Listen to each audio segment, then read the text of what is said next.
ladies and gentlemen, and my ADHD mind kick into play here, and we're having part 2 of Retro for the Win Vidcast. So a little bit of an experiment for us. It's me, my co-host, and Mr. Viper29 for this show today.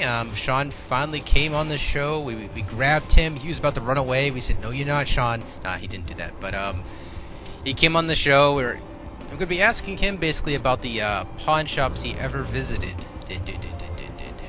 Basically. And, you know, I'm going to ask him a little bit about that. What's his opinions about how stores inflate prices, and, you know, treat it like a pawn shop more than anything else, like games like EB stores and like GameStop, wherever else. So, alright, the first question I'm going to be asking Sean most likely is, because his take on everything is, what do you think, what games have you recently picked up at a pawn shop or a, you know, wherever else you found really good and a really, like, a fair price at least? Well, it would be a flea market out of town that I got Teenage Mutant Ninja Turtles 2 and Batman Return of the Joker, I believe it was called, for like $5 a piece. And that was a while ago. That was the last flea market I went to. I haven't been to one in probably close to about a year at least. Yeah, because they're like really good prices. I mean, there was actually 2 copies of Ninja Turtles 2 that was there. It was like $4 a piece, like 5. You can buy like $25. You can get like 5 carts and stuff. It's a good, decent price, I guess, if depending what games you got, because most of these games are somewhat $10, but the guy knocked it down to 5. Yeah. Fit in with the deal, which I thought was actually kind of cool. Because I could have sworn I saw like an extra copy of like the Revenge of the Joker there, and it was just like, oh man. I was like, oh man. And I was just all excited, and I didn't even get it. I got something else. I don't know why. $5 a piece is cheap because you gotta understand, if you do this on eBay, you're gonna be paying probably more than that just per cart. If you get it by itself, if you get a lot, it's different. It depends, you know. It all depends. Yeah, because like you got games like what is it, like $10 ones, like the Demon's Crest. The Demon's Crest is like $18 now. I'm mistaken. You know, but this guy was like selling like Super Nintendo cards, Genesis cards, all kinds of cards, pretty much. Like Genesis loose cards, boxed games. It was just if we can get you a video for that, guys, and just show you what I was talking about, the guy carried at the flea market, we would just show you how crazy it looks. It makes like any person that had like a gaming store cry almost, because it's just like gigantic. Like I can't even express. Like this guy literally took like shelves, like these like actual shelves, you know, from like you put on the wall. He flipped them up like this and just shoved a bunch of games into it. I'm just like, yeah, look of horror on my face. I was like, holy yeah, shit. we got to do some videos on that. That's crazy. But Super Dan, what do you think about that though? Someone literally grabbing a giant FL like shelf and just flipping it on its back, like it's about to give birth, and shove all these games into it at once. Never seen it. Flea markets over here is just plastic carry big boxes. That's the most you get. I've never just didn't even think someone would take a bookcase like from shelves and just. It works. I can understand why you do it, because it's like one way to store NES cartridges. Because one way to have my NES cartridges on a bookcase is having them all on the side all along. So if you put that down like that and have them like that way, it's easy to flick through them, I suppose. So it is quite clever in that respect, but it's very insane way to do it. Yeah, I laughed my head off at first. At first I cried, then I started laughing because I noticed how they ripped out the shelves out of it, and I was like, the layers. He only like kept like the center part in there, ripped out the rest of it, and just like shoved everything into grandmother in there. I was like, God damn.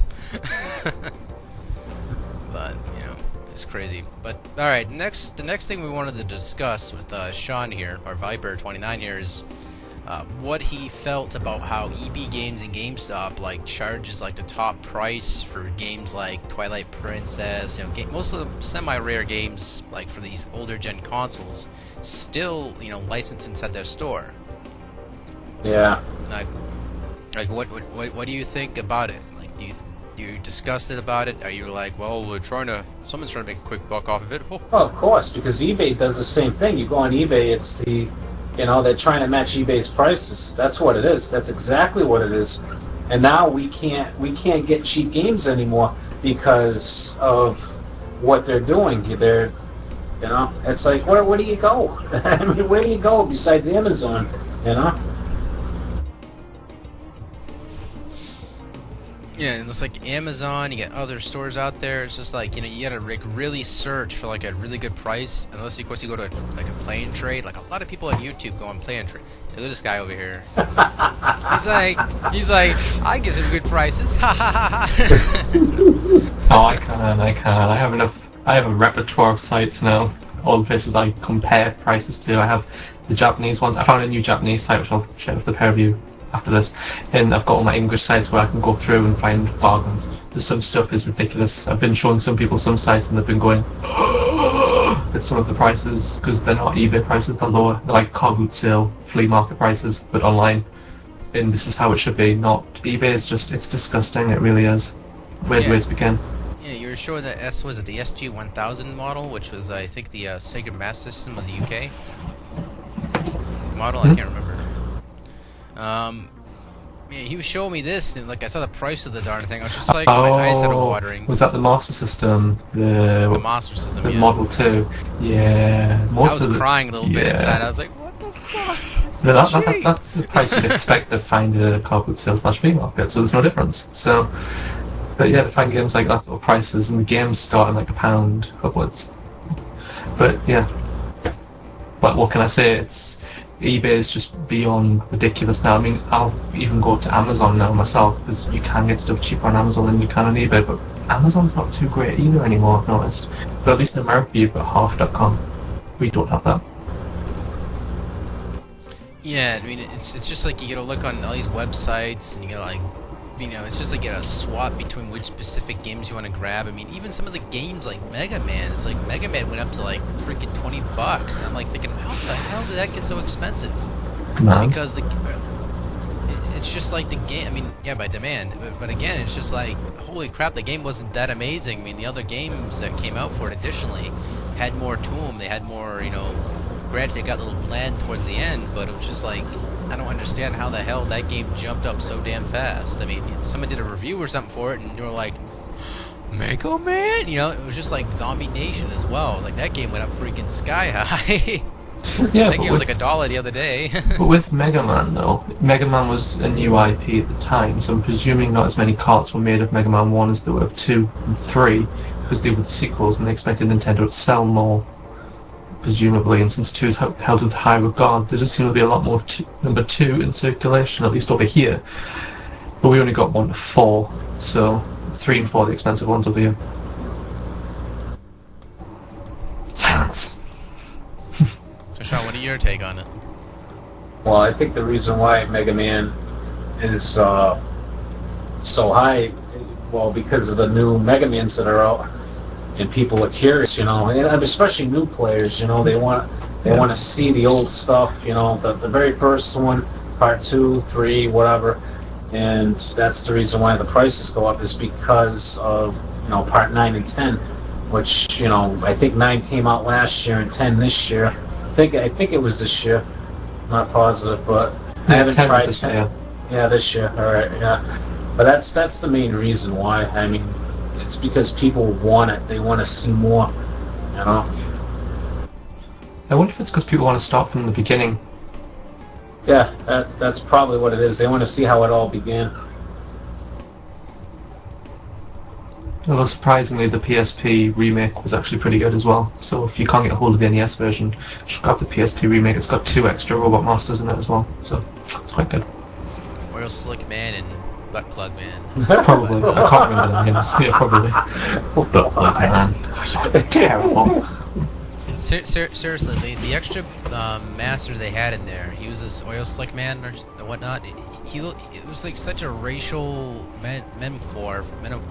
Yeah, there we go, metaphor for something, and I can't quite put my finger on it. But you just look at this character, you just go, "Wow, Capcom are just racist." Yeah. When have Japan ever been non-racist? There's one of the shooters out there where one of the bosses is a blacked up minstrel. On one of them, it's one of the, I think it's either Capcom or Konami shooter. It might actually be Parodius. I'm not quite sure, but there's definitely one of them where there's a blacked up man as the boss. They never had PC, they never have been, and they never will be. It's Japan.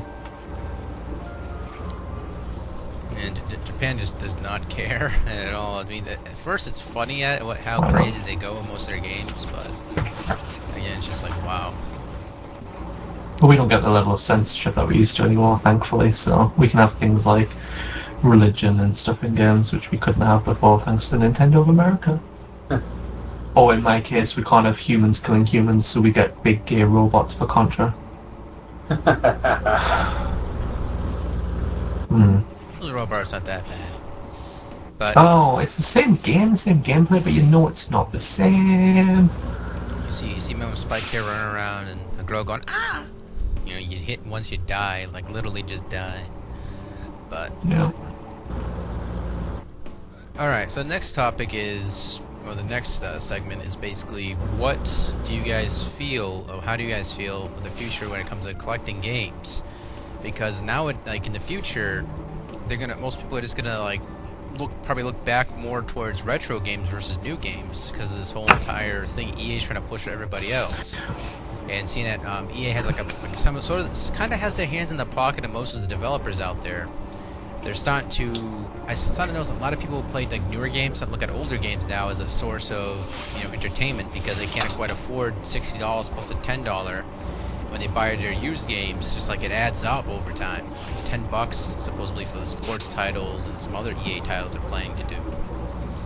And I can see it. I can see it as being logical, to move back towards retro games, plus hence the show. But I can see games just skyrocketing. But other than that,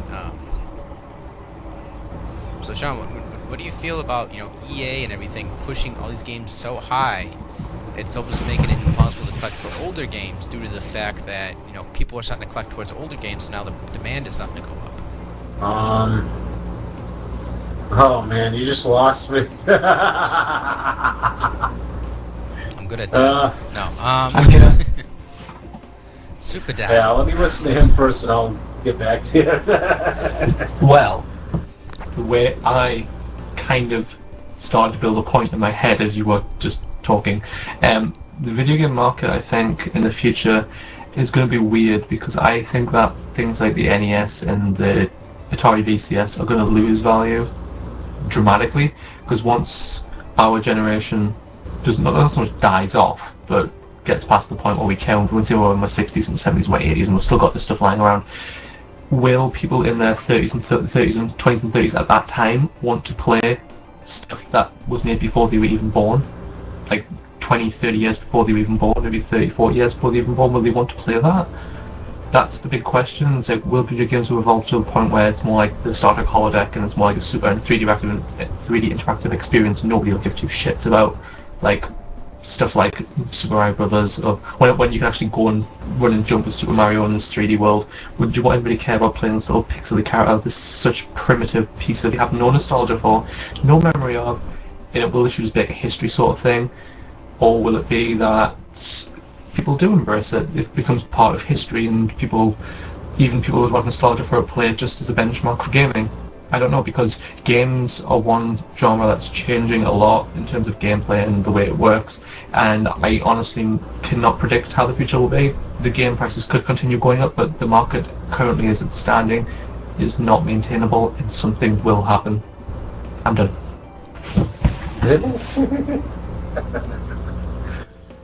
Yeah, I agree with that.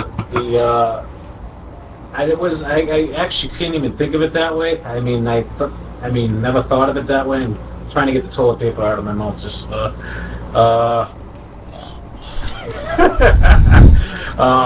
yeah, like our age right now. What happens when we're gone and stuff? I mean, what's gonna happen to these consoles? What's gonna happen to them? I mean, do you think? They're going in the grave with me. Yeah, well, yeah, you know what? That's not a bad idea. But you come with me, asshole. You better get an ultra big coffin. You better tuck it in between my legs, man. I ain't be using that anyway. Hermit built for yourself of NES cards. But yeah, there you go. It's I don't know. The younger generation that right now, the PS3 people, the 360 people, and I see it a lot, especially on YouTube with the comments, oh man, that game looks like garbage, when they talk about NES games or Super NES, they say, oh, the graphics look like shit. That's the gimme generation. They want something better than what we used to have. That's what we grew up with, And I don't know. It's hard to really tell if that's gonna. More than likely, it probably would fade away because there's only so long that you can, do stuff like that, and the value will probably decrease over time because people will just get fed up with it, and we'll get old and be playing solitaire and shit, So when I get old, I'll be playing solitaire in the Nintendo Entertainment System. Yeah, I'm dreading the onset of arthritis. Dreading the onset of arthritis. No, seriously, when I get carpal tunnel here, there, here, and here.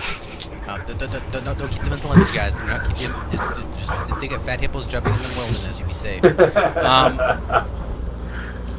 My personal thing is that most people who are really, really, really dedicated to it and really do not like anything else, they're going to be stubborn about it and just keep their consoles and try to fix them as much as possible, figure out ways to keep them fixed. Keep their old TVs, fix the tubes and everything in the damn TVs, and just as long as you don't change the power cords in the walls we have, it should be safe. Most people, anyway. Heck, if you have a VCR still working or something with a coaxial cable in the back, unless of course the cable companies change that and blue ball everybody in the freaking world who plays a video game. Well, we've had these, what do you call it, the power outlets. They've been like that for over at least 50 years or so. They're not going to change the power unless something is subnuclear that comes out and requires like 8,000 watts of power, then your house blows up, I wouldn't think they would do that anyway. That'd be really unsafe. Yeah, that's, if anything, the world would probably go to one power source, so any console can be used in any region without changing the plugs, without having to deal with different power voltage outs and stuff like that. Yeah. That'll be the only difference, I think. Yeah. But even then, it probably won't happen. But yeah, we'll probably have hydration, electricity going on through our house, and have like nuclear microwaves. Like, how you guys doing? Want a hamburger? don't worry about your tongue falling off, Jimmy. Just eat the burger, you little Hey, bastard. you remember Back to the Future? The little pizza, you put it in the oven and it becomes a big... Oh, don't get me started on that. I'm jealous about that. I still want that. I love it. I don't care if that was fake. I wanted that. 3 seconds. Did you You're like, hurry up, I'm hungry. And then, the thing goes, ding, it's already done. It's like, what the Did I fuck? just shove the whole thing in my mouth? Don't you be a smart ass. I did that with Fifth Element as well. Yeah, that was like a reference from Back to the Future. That was funny as hell. Yeah. Chicken, good. No. But, alright guys, we overreached our remark for, our time for these parts, or segments. But next week we'll be having the end or the conclusion of part 3 for this episode demonstration of our vidcasts. Has Sean did his announcement? Getting into that, mister. Sorry. Get the damn plot now. So, alright. So, basically, Sean has an announcement that he wants to introduce to you guys before closing out. It was for the Daily Gamepad Vidcast, but, I think he can present it for himself, because it'd be on his channel. You guys have to watch it exclusive on his channel now. Yeah, but the 29 at YouTube. It's not hard to remember. Not hard to remember. Not hard to forget. I'm telling you, toilet paper. Gotta keep buying it, Sheesh. I just pictured putting used toilet paper in my mouth. Yeah, glue. Used it what way?